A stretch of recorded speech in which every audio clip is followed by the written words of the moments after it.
Bonjour, donc bienvenue sur la deuxième partie de ce tuto concernant les caméras. On va détailler un peu les aspects théoriques. Alors bon, ça, on s'aidera pour ça d'une scène pour avoir un peu, pour voir dans la mise en pratique des paramètres qu'on va expliquer. Ceci dit, le tuto risque d'être quand même assez théorique. C'est pour ça que j'ai hésité un peu avant de le faire. On m'a demandé pour la deuxième partie, j'avais pas trop le temps parce que j'avais encore mes enfants qui étaient en vacances et donc il y avait beaucoup de bruit à la maison, je pouvais pas trop me concentrer là-dessus. Donc voilà, ici où je vis, la rentrée a eu lieu hier, donc il n'y a aucun souci, là il y a un peu plus de calme, donc on y va. Alors, j'ai préparé une petite scène directement pour rien de très spécial, hein, voilà, ça ressemble à ça. J'ai mis un sol avec une texture échiquier, j'ai remis la même texture sur des colonnes, c'est juste pour avoir un bon aperçu de la netteté de la caméra. Donc là, je vais enlever cette caméra là parce que comme ça, il n'y aura pas de souci. Le neutre, ça me servait en fait à cibler la caméra. Ça, c'est une... On verra, je le remettrai peut-être tout à l'heure en cours d'explication. On va rester là. Donc on a une lumière, rien de spécial, hein. Je l'ai laissé tel quel par défaut, il n'y a pas d'ombre parce que là je ne trouve pas la nécessité de la projection des ombres puisque les textures vont nous donner l'aperçu de la netteté de l'image. Donc la caméra, alors les caméras déjà dans Cinema 4D, si on regarde dans les paramètres ici de rendu, moi je travaille beaucoup en caméra physique, donc là c'est pareil, on va enlever ça parce que ça s'était préparé déjà sur la scène. En règle générale, par défaut, il est en rendu complet. Donc on va déjà se baser sur le rendu complet. Ici je vais enlever ça, on reprendra ça tout à l'heure. Voilà, on reprendra ça tout à l'heure. Ça aussi on va l'enlever parce qu'on va refaire tout au début. Donc le rendu complet, en fait c'est le rendu basique de Cinema 4D. Il est qualité moyenne, on arrive à faire de très bonnes choses avec quand même, hein, rassurez-vous. Le gros avantage qu'il a, c'est qu'il est surtout beaucoup plus rapide, puisque il ne prend pas en compte un tas de choses. Les rendus étant d'un peu moindre qualité, ils ont surtout l'avantage d'être très rapides. C'est-à-dire que là, mettons une scène comme ça, voilà, je clique là-dessus, hop, hop, voilà. Si, alors là, j'ai le flou qui est activé. C'est pas de chance, je voulais pas qu'il soit activé, je suppose que voilà, multipass et recueil, voilà. Donc voilà, là on a toujours un flou, pourtant j'ai pas de caméra. Bon, là ça va me perturber un peu parce que le problème c'est que ça va me perturber un peu parce qu'en fait il faudrait carrément que les effets de post-production, il n'y a pas ici, il n'y a pas d'effet de flou, il n'y a pourtant rien du tout. Qu'est-ce qu'on a comme effet de post-prod ici? Rien. Donc en plus il n'est pas coché. Là je vois pas pourquoi il me met un flou alors qu'il n'y a même pas de caméra. Pourquoi il me met une profondeur de champ? Il a dû garder les paramètres de l'autre. Donc ce que je vais faire, je vais fermer ce fichier là, on va recommencer au début. Non, je ne tiens pas à sauvegarder, donc on va recommencer dès le début, comme ça ce sera plus simple. Je sais pas, il va regarder les paramètres, là c'est encore un gros mystère. Voilà, donc on va faire comme ça, on va le mettre, on s'en fout, les subdivisions, tout ça, on n'est pas dans l'optimisation de scène. On va mettre ça dans un cloneur, donc MoGraph cloneur, le cylindre dans un cloneur, on va aller très vite pour ça. Par défaut, il le clone sur l'axe Y, nous ce qui nous intéresse c'est sur l'axe Z, donc voilà, hop, et puis on va en mettre une certaine quantité pour avoir une profondeur de champ. Voilà. Le cloneur, on va le mettre hop, au sol, comme ça ce sera plus simple. Peut-être les colonnes, je vais les mettre un peu plus grandes, hein, ce sera sympa aussi, voilà, qu'elles soient un peu plus grandes. Rebelote, on remet le cloneur au sol, voilà, parce qu'on va se servir d'un sol. Je vais mettre ça ici volontairement juste sur le premier plan, qui est une colonne qui sorte même du champ de vision légèrement pour qu'on ait vraiment cet effet. Voilà, on va juste agrandir un peu la distance entre chaque. Voilà, on va y mettre un sol, pas s'enquiquiner. Le sol, donc on le voit par défaut comme ça ici, mais il affiche jusqu'à la ligne d'horizon. Si on fait un rendu, là on verra pas parce qu'il est noir, mais on va de suite créer un matériau. On va enlever le spéculaire ici.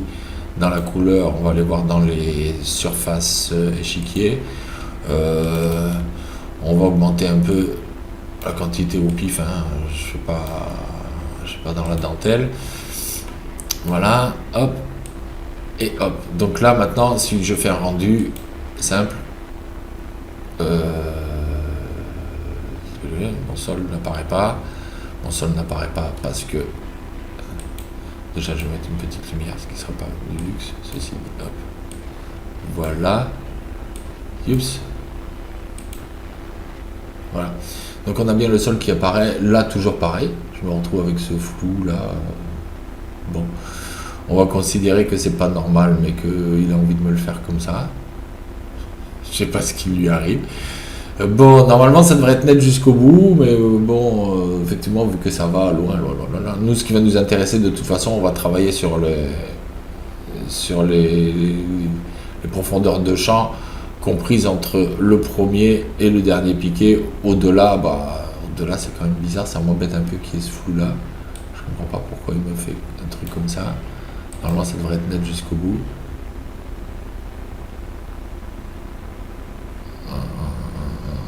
Bon, j'ai pas de caméra, mais il veut le faire comme ça. De toute façon, c'est pas vraiment un souci. Donc normalement, à la base, pour faire nos flous de profondeur de champ, il convient d'avoir une caméra. Alors qu'est-ce que la profondeur de champ? Je l'explique vite fait pour ceux qui sont un peu rebutés par le terme. Profondeur de champ, c'est justement ce qui implique une profondeur dans le champ de vision. Donc à savoir un endroit où c'est net, une mise au point, un endroit où la mise au point, mettons si je la fais ici, où ça ce sera net, et ce qu'il y aura devant si c'est activé avec le champ avant, ce sera flou, et ce qu'il y a derrière aussi en dégradé bien entendu, quoi, ce sera progressif, ça ira de plus en plus flou jusqu'à arriver à un moment où si on pousse vraiment les réglages à l'excès, ça finit même par disparaître. Si vous voulez jouer un peu David Copperfield, vous pouvez avec ce genre de choses. C'est pas le but recherché, mais moi ça m'est arrivé selon les scènes que le flou, en faisant des essais, à un moment donné, que le flou il était tellement important que j'avais tous des arrière-plans qui disparaissaient complètement, quoi, qui se confondaient avec le fond directement. C'est pas le but recherché, ceci dit, ça peut être un effet, mais c'est vraiment pas le but recherché. Alors, pour avoir un flou, déjà on va se mettre sur notre caméra, on va placer notre caméra comme il se doit. Voilà, si je fais un rendu par rapport à la caméra là, je suis sûr qu'il va me ressortir encore le flou au fond. Bon, ça a le mérite de ne pas être en plusieurs passes. Ici, si on veut avoir une profondeur de champ, il va falloir activer la profondeur de champ dans les paramètres rendus déjà. C'est-à-dire qu'ici, quand s'il s'agit de la caméra complète, vous allez cliquer sur effet ou alors directement dans le champ vide ici et vous allez chercher profondeur de champ. Vous allez activer profondeur de champ. Alors, intensité du flou, par défaut, laissez-le à 5. Après, vous verrez, si vous voulez un flou vraiment très intense, vous augmentez la valeur. Distance du flou, on va la laisser comme ça. On va laisser les valeurs par défaut pour le moment. Et on va s'occuper un peu des détails de notre caméra. Donc on a la mise au point avant et la mise au point arrière, ce qui veut dire là si je me mets sur une vue du dessus, on va prendre cette vue là, voilà, notre caméra est comme ça, on a notre caméra et la virtualisation du champ de vision, du code du champ de vision. Si j'active la mise au point arrière qui nous intéresse, on voit que apparaît ici ça. Si j'active la mise au point avant, pour le moment on va pas s'y intéresser, mais même chose. Ce qu'il faut comprendre dans cette caméra là, c'est que sera net ici ce point du milieu, parce que ces points là sont la grandeur du cadre, hein. Donc on parle du point du milieu. Le point qui est juste au centre ici, c'est le point de mise au point, c'est à dire qu'en fait si je l'avance, la mise au point sera faite sur ce cône là. Ici, si j'ai activé la mise au point avant, ici ce sera flou, ce qui sera net sera compris, la mise au point sera là, mais ce qui sera net sera compris dans ce champ là, avec une mise au point ici. Tout ce qui sera en arrière ira de plus en plus flou, et ici tout ce qui sera en avant aussi, jusque là, ira de plus en plus flou, et au-delà, pas de plus en plus flou, et au-delà ce sera carrément le flou maximum, c'est à dire qu'ici on aura une valeur de flou de 0%, jusqu'à 100%, à partir d'ici et au-delà. Donc comme ça marche avec des valeurs de dégradé. Autrement dit, quand on va travailler avec le calque justement multipass, la zone noire est la zone nette et la zone blanche est la zone la plus floue, et entre les deux sont compris un tas de niveaux de gris. On va voir ça après, on expliquera ça après. Maintenant, si je retourne sur ma vue perspective, ici, pardon, oh là là, sur ma vue perspective, si je fais un rendu, on va voir que l'effet de flou arrive en post-production. On est bien d'accord, hein?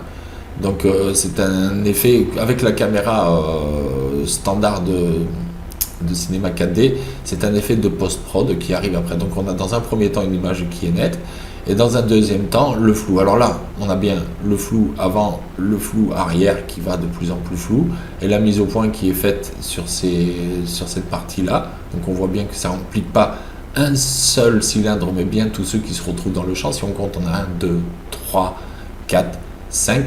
À partir du 6e, 7, 8, 9, 10, il y en a 3, 4 qui sont à peu près nets. On peut vérifier ici si vous voulez. On va dire, on a un cylindre ici, 1, 2, 3, 4, 5, 6, 7.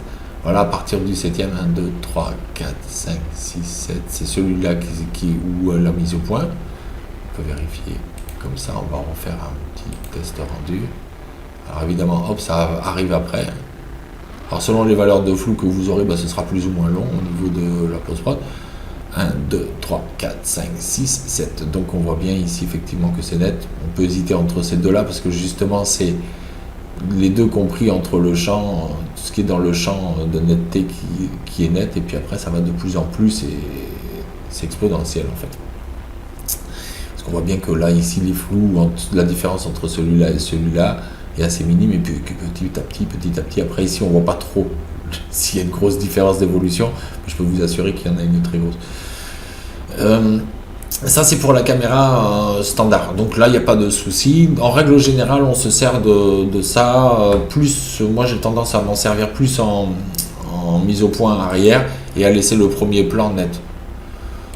C'est-à-dire, voilà. On a un premier plan net et la mise au point arrière qui arrive après, petit à petit. Je pense. Ça, c'est une tendance. Alors, distance du flou, intensité, vous pouvez baisser l'intensité du flou ici. Vous avez cette valeur-là si ça ne vous convient pas. Distance du flou, c'est pareil. Vous pouvez baisser un peu si vous voulez. Utiliser le flou d'arrière-plan. Oui, donc à ce moment-là, le flou d'arrière-plan, on peut aussi baisser pour avoir un flou qui soit un peu plus... si je remets les valeurs ici, par défaut, elle était à 5. On va voir quand même qu'il y a une différence. Flou radial, tout ça, on s'occupera de ça beaucoup plus tard sur un autre tuto, je pense, parce que après, voilà. Donc là, effectivement, j'ai mis d'utiliser le flou. Donc, on va arrêter ça. On va baisser un peu ici notre valeur de flou. Flou distance, on va la remettre à 100. Pour travailler sur un seul paramètre en même temps, pour bien voir les différences comme ça.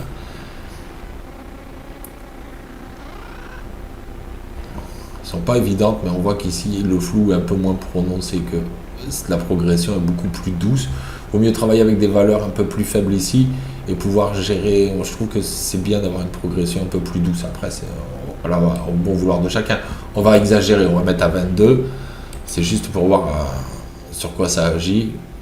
On prend un seul paramètre et puis on l'exagère, on le booste dans un sens et dans l'autre. Là, on dirait qu'il est un peu long. On voit bien que là, les rendus sont plus loin, la profondeur de champ, parce qu'il y a plus de calculs à faire. Plus vous allez augmenter ces valeurs-là, et plus voilà, vous allez avoir des flous qui sont complètement surréalistes. Ça peut être voulu, ça peut être un effet désiré. Voilà. Donc, moi, en règle générale, je travaille dans une fourchette entre 2 et 5. Mais 5, je trouve déjà que c'est beaucoup. Moi, j'aime bien travailler 2, 3 maximum, quoi, ici. Des flous assez soft. De toute façon, je travaille assez peu avec le rendu complet pour ce qui concerne le flou, enfin la profondeur de champ. Quelle manie de dire le flou. Pour ce qui concerne la profondeur de champ, ici on verra que ici justement, quand on a activé ici, quand on est allé chercher l'effet profondeur de champ, automatiquement il y a un effet de post-production qui s'est mis dans le multipass et c'est automatique, il se met directement. Il n'y a pas grand chose à régler ici, si ce n'est que ça va être plutôt dans le visualiseur, quand vous allez faire un rendu visualiseur. Ça va être un peu long, voilà, il va nous mettre le flou. Si je prends ici historique, calque, multipass, non bah en fait c'est un effet de post-prod mais qui arrive, on n'a pas de calque séparé ici, ça arrive après le premier rendu, c'est une deuxième couche et qui se fait un peu comme le même système que pour les LUA. Donc voilà, parce que c'est un effet qui va en post-prod dans les paramètres, on a obligatoirement dans le multipass, qui n'en est pas une d'ailleurs, parce qu'on vient de le voir dans le visualiseur, il n'y a pas d'autres calques, c'est un multipass sur le rendu, mais on n'a pas accès au calque.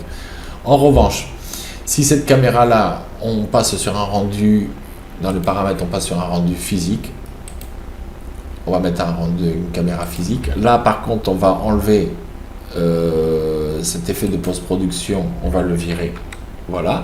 On va travailler le multipass, il va se mettre de lui-même de toute façon, puisqu'on va l'activer ensuite. On va voir déjà dans le caméra physique. Caméra physique, ici, pour avoir la profondeur de champ, il faudra activer la fonction profondeur de champ. Alors, en variant ici sur ces paramètres, ça équivaut un peu, l'échantillon de subdivision, ça équivaut un peu à l'intensité du flou, de la profondeur sur le rendu complet. Plus vous allez monter ici, plus vous allez avoir un échantillon subdivisé, et plus en fait le flou va être important peut-être, mais surtout détaillé, c'est-à-dire qu'il va être joli. Il va y avoir une progression, on va voir ça de suite parce que vous allez voir qu'on a des paramètres où des fois le flou c'est carrément du point par point et en fait en montant les valeurs ici vous obtiendrez un flou qui aura un dégradé beaucoup plus souple, ce qui fera que ça permettra d'avoir un truc beaucoup plus réaliste. Alors ici, si je prends ma caméra, ici on va point de vue arrière, ouais, si on veut, mais le topo en fait, bon, on va faire une mise au point arrière, c'est pas très, on va voir ici comme ça. On va voir en fait que mode caméra, c'est comme j'ai activé ici le caméra, la profondeur de champ est activée. On va mettre dans les détails, on va prendre quand même la mise au point arrière juste. On va faire une mise au point sur le cube à ce niveau-là par exemple. Voilà. On va s'occuper juste de la mise au point arrière. Pour le moment, de toute façon, c'est le même système pour la mise au point avant. Si je fais un rendu ici caméra, on va se rendre compte que ça donne pas grande différence avec le fait que tout à l'heure quand on a fait l'essai qu'il n'y avait rien du tout. Le flou qu'il y a ici, il me le met d'office, bon ben voilà. Mais on voit bien qu'ici, c'est pas évident quoi. C'est vraiment pas évident qu'il y ait un champ de profondeur de champ. Si vous voulez augmenter l'effet de profondeur de champ, vous allez aller chercher ici dans le focus. Alors le focus, ça équivaut à l'ouverture de diaphragme, à savoir que sur un appareil photo justement, on y viendra aussi dans ces détails-là, c'est ce que je voulais expliquer aussi avant la profondeur de champ, et du coup on le fera après. Mais disons que sur une photo, sur une caméra, ça le fait moins, sur une caméra vidéo, parce que la vitesse d'image en fait est déterminée par le nombre d'images secondes. Donc évidemment qu'à 30 images secondes, la vitesse d'image sera plus rapide qu'à 25 ou à 27 ou à 24. Donc c'est déterminé par le nombre d'images secondes, donc les paramètres même de l'enregistrement vidéo. Le focus, par contre, le focus d'un appareil photo ou d'une caméra, là par contre, ça détermine l'ouverture du diaphragme de l'objectif. C'est-à-dire que sur un caméscope, toujours pareil, pas trop d'incidence. Sur un appareil photo, c'est beaucoup plus évident. Si vous avez quelque chose en mouvement et que vous ne voulez pas qu'il y ait de flou de mouvement dessus, vous allez prendre à une vitesse très rapide, on va dire à partir de 1 centième de seconde ou 1/250e. À partir de là, au-dessous, vous aurez des flous de mouvement si c'est quelque chose qui bouge rapidement. Une scène de sport, par exemple, un tennisman qui tape dans une balle de tennis. Vous aurez son mouvement net. À cette vitesse-là, le mouvement du tennisman sera relativement net, la balle sera floue. Là, et plus vous allez aller par là, et plus vous aurez carrément un arrêt sur image avec une balle nette et un mouvement de tennisman très net. Ça, c'est l'exemple donné parce qu'il y a deux vitesses sur un seul sujet. Donc j'aime bien citer cet exemple de tennisman parce qu'il y a le sujet qui bouge à une vitesse et la balle qui bouge à une autre vitesse. Le football aussi, hein, rassurez-vous, pour les fadas de la Coupe du Monde, il n'y a pas de souci. Donc en fait, plus l'ouverture ici va être rapide, moins va y avoir de lumière qui va imprégner la photo. Donc moins va y avoir de lumière qui va imprégner la photo, plus il va falloir que le diaphragme, pour compenser ce manque de lumière, s'ouvre grand. Et dans les focus, plus la valeur ici est petite, plus le diaphragme est grand. Ne vous y trompez pas, si vous mettez 22, vous avez un diaphragme qui est très fermé, qui est très rapide, et donc, enfin très fermé, pas très rapide, qui est très rapide, et donc, très fermé, pardon, excusez-moi, décidément, je suis un peu fatigué là, qui est donc très fermé. Et donc si en plus son ouverture est très rapide, et ben vous aurez une photo qui sera tout simplement sous-exposée. Et plus vous allez aller vers des valeurs petites, plus le diaphragme va être grand, plus si vous restez sur des valeurs ici relativement lentes, vous aurez une photo qui sera surexposée. Donc après en termes de photo, justement on joue aussi. Alors on peut dire un diaphragme de 5,6 et une valeur de 125, on va avoir une photo à peu près correcte selon l'environnement extérieur, un temps normal, quelque chose qui ne bouge pas trop, je sais pas, un paysage, un grand paysage avec un ensoleillement normal. Voilà, on va se dire là la photo va être nette. Maintenant, si on veut avoir des effets un peu plus contrastés, voire un peu plus dans les zones d'ombre, on va diminuer un peu la valeur ici de 5,6, on va passer à 5. On va toujours pouvoir laisser à 125 si on veut, mais plus en fait on va monter vers des valeurs petites ici, c'est-à-dire que plus on va ouvrir le diaphragme, plus il va falloir, pour compenser, pour éviter la surexposition, aller sur des vitesses rapides.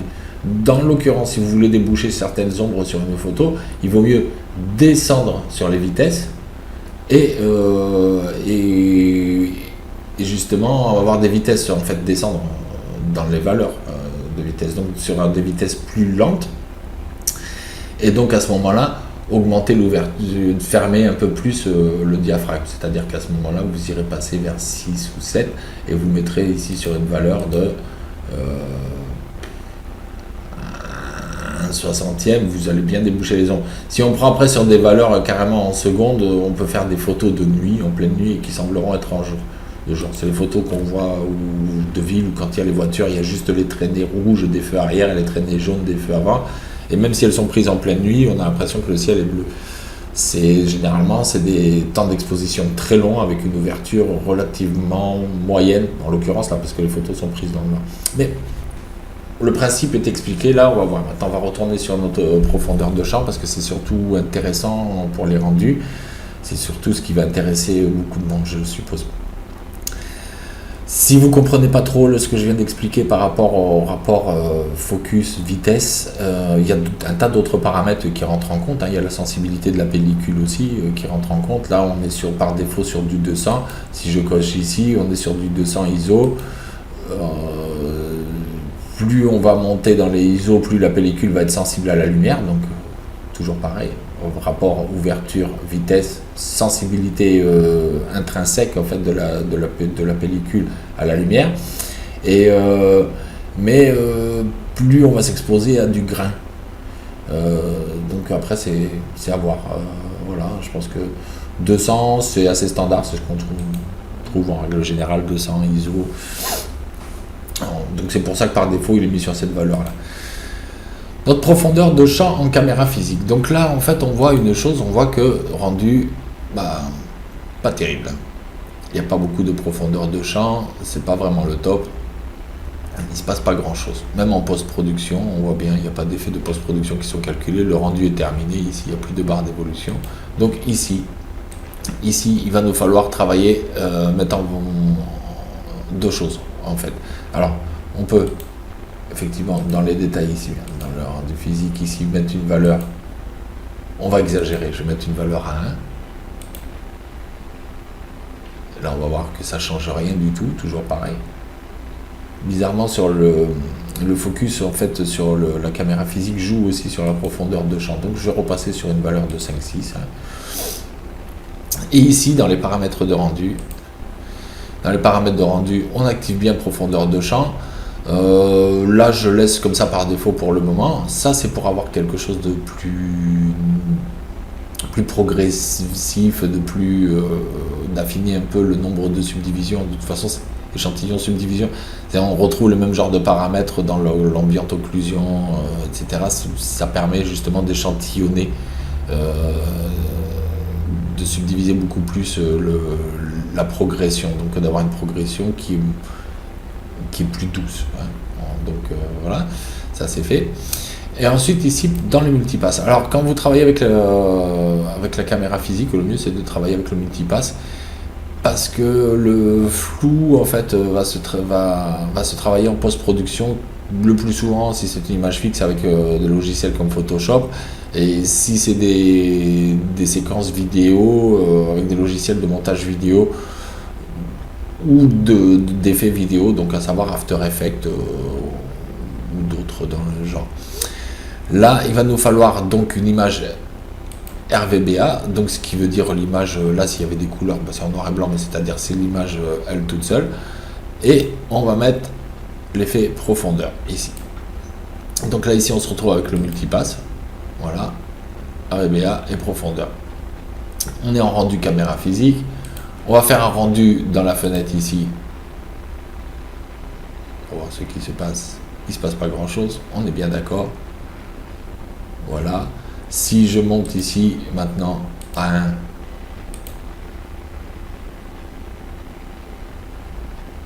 il se passe toujours rien. Voilà. Pourquoi? Parce que justement c'est des effets de post-production dans multipass. Là ici on va se remettre sur une valeur normale, hein. On va éviter de faire des bêtises.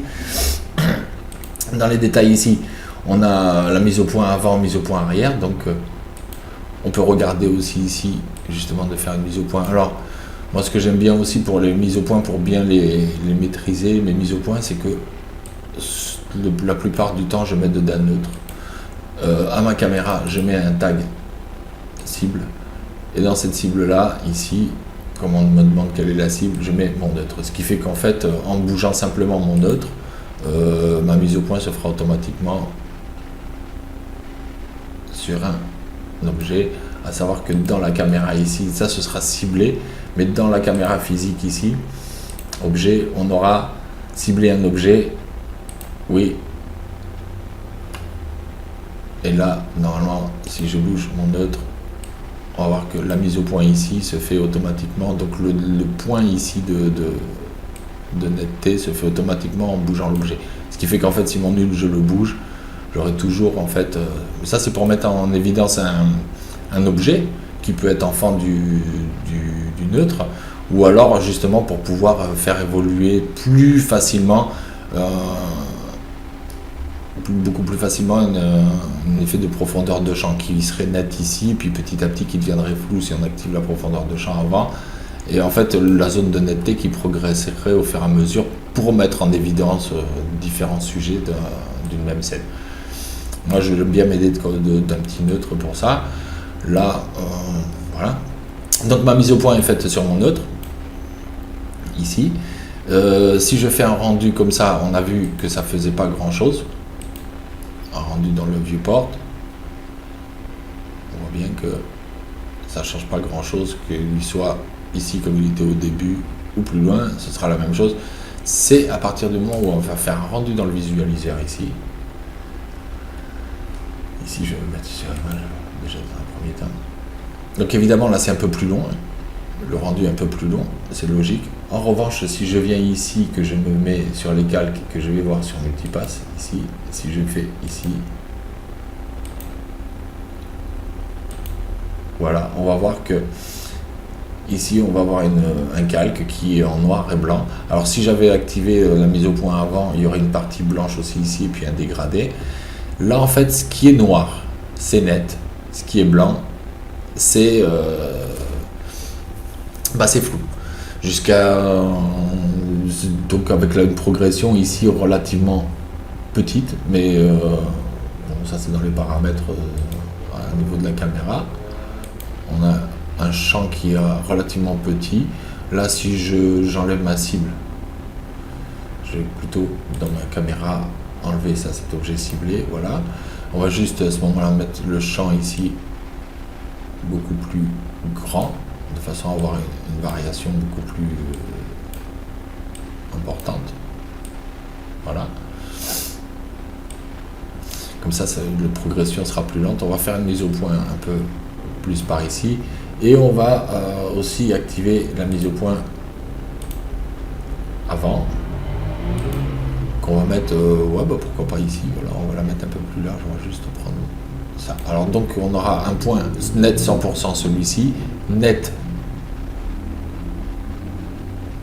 avec une très légère progression vers le flou jusqu'ici. Et ici, une progression du flou au-delà de la caméra, mais de toute façon ça ne se verra pas, jusqu'à 100% au plus près de l'objectif, et la même chose réciproquement de l'autre côté. Donc ici, si je fais un rendu, on obtiendra les mêmes choses que tout à l'heure. C'est pas forcément visible, donc c'est pour ça que ça peut déconcerter un peu quand on travaille avec la caméra physique, de dire oui, je comprends pas, je mets un flou, et puis le flou il apparaît pas sur mes premiers plans, etc. etc. Non. On va faire donc ici un autre rendu dans le visualiseur. Je vais enlever ça, je vais me mettre sur l'historique ici pour pas avoir de... Bon, ben tant pis, c'est pas grave, on le voit quand même, si je ne l'ai pas désactivé de l'autre côté. Ça tombe bien, on se focalise un peu sur... Donc on a ici nos calques, on a notre image RVBA, d'accord, donc les couleurs, s'il y a des couleurs, etc. Et notre image profondeur. En règle générale, c'est comme ça qu'on fait, parce qu'une image de très bonne qualité au sein même d'un logiciel 3D, c'est quand même relativement rare. On a des images de bonne qualité, mais la très bonne qualité, ça passe par des logiciels de retouche photo, si c'est des images fixes ou vidéo, pour retravailler sur les corrections colorimétriques, etc. etc. Donc, on va faire ça. On va se mettre sur... ici. On va donc enregistrer notre projet au format TIFF. On vérifie bien que tout est activé ici. Normalement, ici, je devrais avoir une option calque, mais elle n'est pas activée parce que apparemment elle devrait être mise par défaut, je suppose. On va faire comme ça. Je vais enregistrer ici. J'avais fait un premier essai, je l'enregistre à la place. C'est pas très grave. Oui, voulez-vous le remplacer? Voilà, c'est enregistré. Et donc, on se retrouve tout de suite sur Photoshop. Donc, nous voilà sous Photoshop avec notre petite image qui est arrivée ici. Si on regarde ici dans les couches, on va se rendre compte qu'on a toutes les couches RVB, donc RVB, rouge, vert, bleu, hein, RVB, ce que veut dire RVB. Alors, vous pouvez retrouver aussi RGB, red, green, blue. Là, en l'occurrence, c'est en français, c'est pas plus mal. Et ici, on va voir notre passe de profondeur. Alors, on a dit avec ce qui est noir, net, et ce qui est blanc, flou, avec ici des niveaux intermédiaires de gris. Si je prends ma photo ici, que je repars ici sur ma photo, voilà, je suis donc dans Photoshop. C'est pareil à peu près sur les autres logiciels de retouche photo. Gims, je connais pas trop, mais il y a les mêmes fonctions, c'est sûr. On va aller chercher dans Filtre, ici, dans Photoshop, et on va aller chercher dans Atténuation, flou de l'objectif. Flou de l'objectif, on se retrouve avec quelque chose qui est standard, qui est énorme. Voilà. Il est resté sur le calque profondeur, c'est dommage parce que, bon, normalement, on a là-dessus. Par défaut, c'est là-dessus. Donc, on a un flou qui est standard, énorme. Donc, là, qu'est-ce qu'on fait? On va aller chercher, donc ici, notre calque qui s'appelle profondeur, de façon à ce qu'il prenne en compte notre calque profondeur. Donc, on voit bien ici, il y a un flou qui est vraiment gros. Et puis, la zone qui correspondait au noir, qui est plus nette, et puis après, ça repart au flou. Seulement, le problème, c'est que là, c'est quand même vachement violent, et pour cause, il est resté sur des paramètres qui sont quand même, voilà. Alors, si je mets un rayon à 0, il n'y a aucun flou, et là, par contre, je pourrais gérer la quantité de flou comme je le souhaite, en affinant beaucoup mes réglages. Voilà, on va avoir quelque chose qui est flou ici, qui va vers le net, ici, et puis hop, qui repart vers le flou. Même chose ici, on voit aussi sur les carreaux, hein. On voit que voilà, la partie nette, là, elle devrait être, je pense qu'après c'est avec les corrections de courbure de lame, d'accord. Ici on peut justement, en fonction des objectifs qu'on a, des diaphragmes, surtout à hexagone, octogone, machin, ça donnera des flous qui seront légèrement différents, qui seront gérés légèrement différents. Là, il faut vraiment avoir l'œil exercé. Courbure des lames, luminosité, alors on peut effectivement en travaillant la luminosité, bah, éclaircir encore un peu plus les zones nettes. Voilà. On travaille en règle générale comme ça, bruit en quantité, on va pas trop mettre de bruit parce que sinon voilà ce que ça donne des choses assez... ça peut être voulu, mais moi ça m'intéresse pas vraiment d'en mettre là-dessus, surtout si on veut une photo qui soit jolie. Et on va surtout travailler avec ça. Alors ici la distance floue de distance focale, justement on va pouvoir varier le flou au sein même de Photoshop, c'est-à-dire qu'on a notre calque de flou où la zone noire se situe à peu près par ici, avec ici en allant de plus en plus vers le blanc et ici aussi. Et là ici on va pouvoir justement, là c'est intéressant, on va pouvoir justement travailler autrement, c'est-à-dire rendre plus net certaines parties. On voit que là ça devient plus net vers le fond.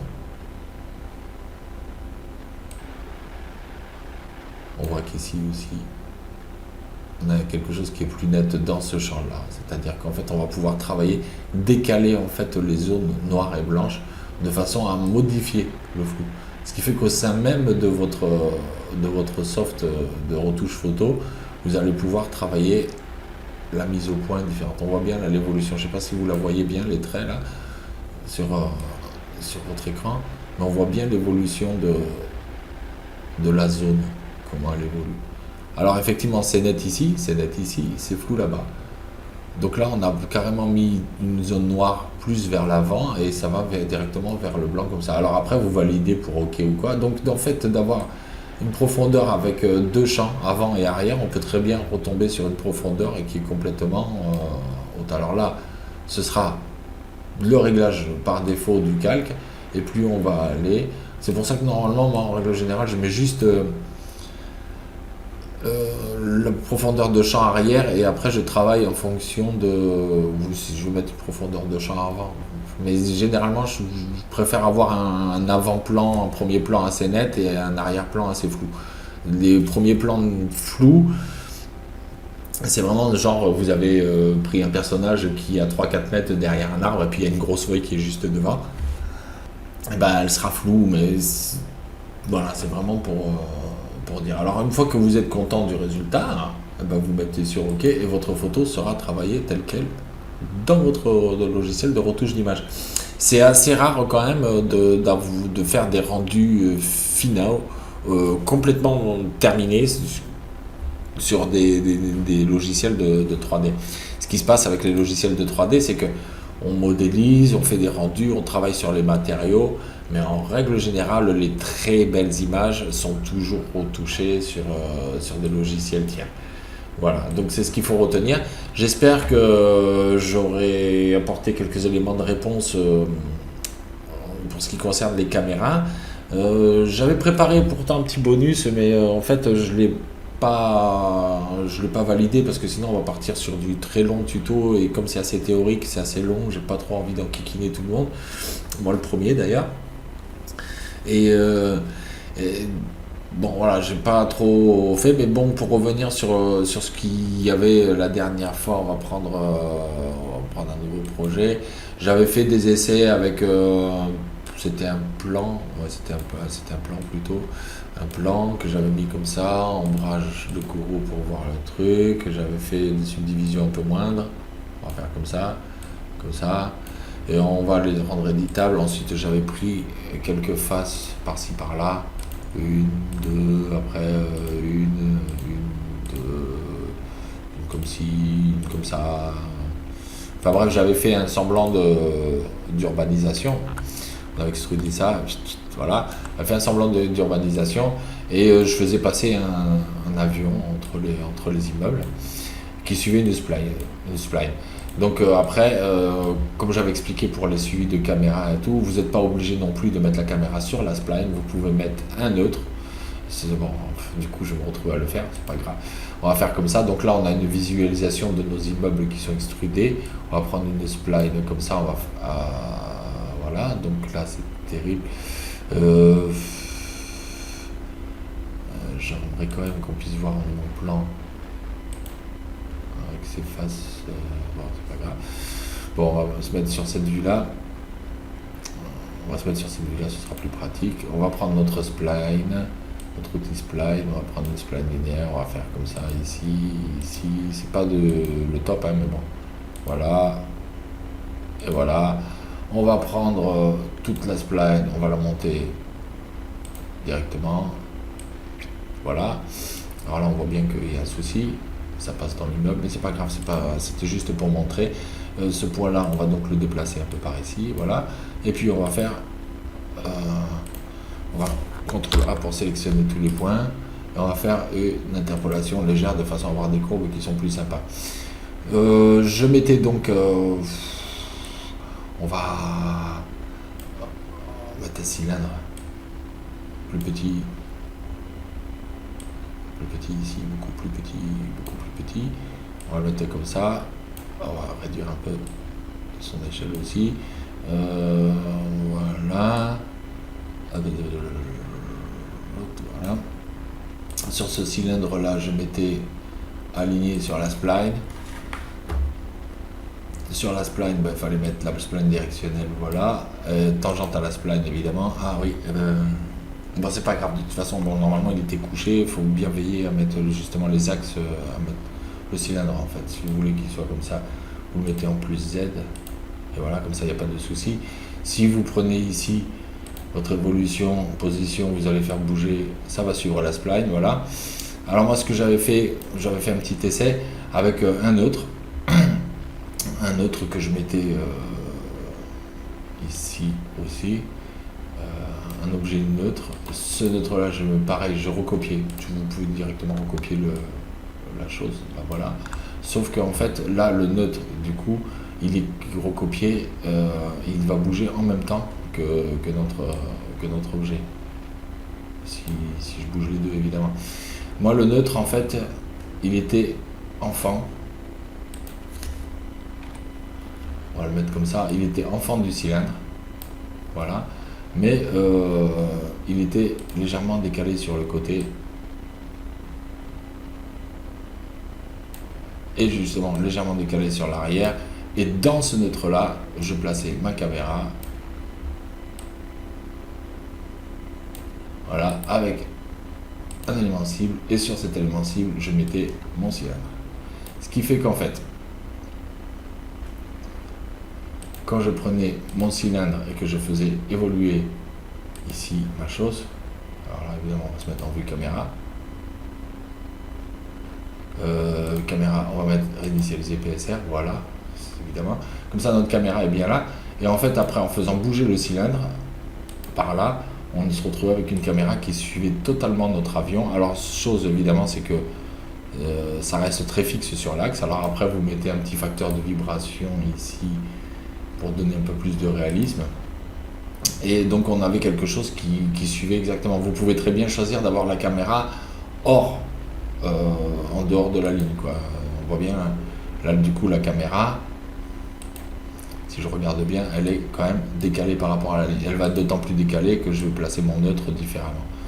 Donc du coup on peut avoir effectivement une caméra qui va se placer comme ça, une autre qui peut se placer ailleurs et faire évoluer en fait tout un travelling et toute une animation comme ça. À vous d'essayer. Après ça c'était le petit bonus supplémentaire à la première partie du tuto. Voilà, je vous ai montré ça. Comme je voulais vous faire un petit bonus complet, mais ça va être trop long après. Donc là c'est du très rapide, hein. Je dois dire qu'on ne sait pas enquiquiner. Je peux mettre une deuxième caméra qui va être enfant de mon neutre, et qui va être décalée légèrement sur l'autre côté. On va dire, mettons, on copie cette caméra là, mais cette caméra sur le coup, on va la mettre, on va faire comme ça. Mais cette caméra là, on va la déplacer par ici comme ça. Donc on va avoir un autre champ de vision qu'on va pouvoir jouer entre une vue et une autre. Si je prends ici ma vue, voilà, on va pouvoir jouer entre une vue et une autre, mettre plusieurs caméras, positionner des caméras aussi, mettons une sur le toit de l'immeuble ici sur le coin qui va prendre tout ce champ ici, on va se mettre comme ça, qui va couvrir ce champ ici, ce passage là, ça peut être intéressant si c'est un avion, de voir qui tourne, de voir le dessous, enfin ça dynamise beaucoup l'animation d'avoir plusieurs plans sur une même action. Voilà. Je vous remercie beaucoup d'avoir suivi jusque là, j'espère pas avoir été trop long, j'espère surtout que même si c'était un peu long, au moins ça vous aura apporté de bonnes réponses, et que ben, vous allez me faire des super beaux rendus. Alors, super beaux rendus et que je pourrais les regarder. Et les regarder où? Ben, bien évidemment, je vais vous montrer quelque chose. Nous, on se retrouve le plus souvent sur Graph4Graph. Alors, donc voilà, là c'est un peu chiant parce que ne plus voir cette annonce là, c'est parce que je travaille hors connexion, donc il y a ça qui en plus, normalement il n'y a pas ça. Je déconnecte internet quand je fais des tutos, c'est pour éviter d'avoir des messages qui m'arrivent de mise à jour, de machins qui veulent parler ou chatter ou machin. Je suis pas adepte du tout du chat, mais d'autres le sont. Et moi quand je fais un tuto, en règle générale, ce que je fais c'est que je coupe internet, comme ça je m'enquiquine pas, je reste sur ce que j'ai fait. Alors bon, là, cette fenêtre-là qui est cachée, c'est la fenêtre pour ceux qui sont connectés. Il y a un petit lieu où on peut chatter en direct avec, justement, puisqu'on en parle du chat, où on peut chatter en direct avec les membres du forum. Ici, on voit s'afficher les chaînes YouTube des membres du forum. Alors, Ruru, Kamejic, qui est Cinema 4D, débutants, pour ceux qui connaissent, je suppose, Silos, enfin, on a tout le monde. Ici, bah, Joker, bon, c'est moi, donc ça vous savez. Vous retrouverez aussi d'ailleurs dans les bannières ici flottantes. Si vous voulez aller directement sur la chaîne d'un membre, hein, vous cliquez directement là-dessus. Là, comme c'est un travail hors connexion, mais normalement ça défile tout le temps. Donc il n'y a aucun souci. Si vous l'avez loupé une fois, vous pouvez le rattraper une deuxième fois. Après, la page d'accueil, bah, elle se présente comme ça. La charte du forum, je vous conseille de la lire quand même. Si vous devez vous inscrire, c'est pas mal de savoir un peu quelles sont les conditions. Vous allez voir que c'est quand même très cool et ouvert. La charte est vraiment pas... Elle est quand même relativement standard, on va dire. Hein. Elle n'est pas du tout restrictive, si ce n'est que justement pour les contenus illégaux ou irrévérencieux, racisme, pornographique, etc. Évidemment interdit, c'est logique. Une petite page de présentation, si vous vous inscrivez, passez par là, présentez-vous, ça permettra aux autres membres de savoir qui vous êtes. Les news, alors c'est les petites nouvelles par rapport au... Excusez-moi. Beaucoup de news par rapport au forum, des mises à jour, des updates du forum. Et puis d'autres, si quelqu'un est au courant de, mettons, la nouvelle version de la Cinema 4D, la R16, etc. Qu'est-ce qu'ils ont fait de nouveau dessus, voilà. Espace détente. Alors l'espace détente, c'est un petit espace qui... Voilà, c'est vraiment pour parler de tout et rien. Et puis faire un petit coucou. Alors... principalement, là, moi, c'est moi qui ai laissé, voilà, mais c'est l'espace détente chez Mimi. L'espace détente, il y a des histoires drôles aussi. Après, il faut cliquer dans chaque rubrique. Là, si je clique, ça va me donner une erreur 404. Mais dans chaque rubrique, il y a des chapitres différents. Donc là, chez Mimi, c'est un peu l'espace détente. Il y a des trucs avec histoire, des vidéos qu'on a vues sur YouTube, qu'on se partage, des fois qui n'ont rien à voir avec la 3D. Ça peut être de la musique, ça peut être tout à fait autre chose. Chez Mimi, c'est un peu le lieu, voilà, c'est chez Mimi, quoi. On se retrouve là pour se dire bonjour, comment vous allez et tout, passer une bonne journée, parler de tout, de rien. Mais c'est sympa de passer faire un tour, de voir tout le monde. Les tutos, bon, bah ça c'est assez explicite. Alors, quand on clique sur cette rubrique-là, c'est classé directement par logiciel.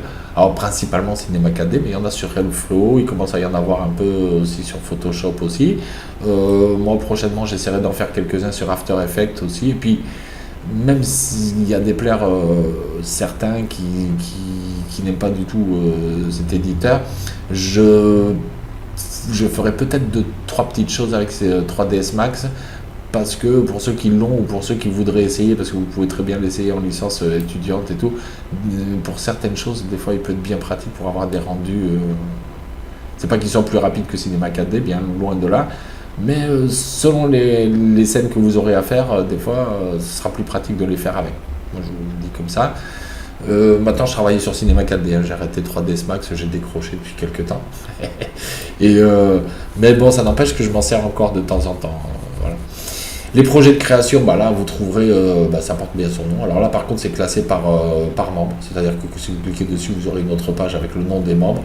Non, même pas d'ailleurs, c'est plus dans les créations artistiques, ça voilà, que j'avais passé. Création artistique, vous trouverez les créations artistiques par membre, c'est classé par un membre. Alors vous cliquez sur un, puis vous verrez les différentes pages, ce qu'il a fait, ce qu'il publie, quoi. C'est pas forcément tout ce qu'il a fait, c'est ce qui est publié. Projet de création, bah, là par contre c'est mis par, c'est classé par ordre chronologique, on va dire, donc les plus récents, ceux qui ont été utilisés les plus récemment, bah, ils sont au-dessus de la liste. Et bah, c'est le projet de création, c'est-à-dire ce qu'on appelle vulgairement sur les WIP, les Work in Progress, WIP.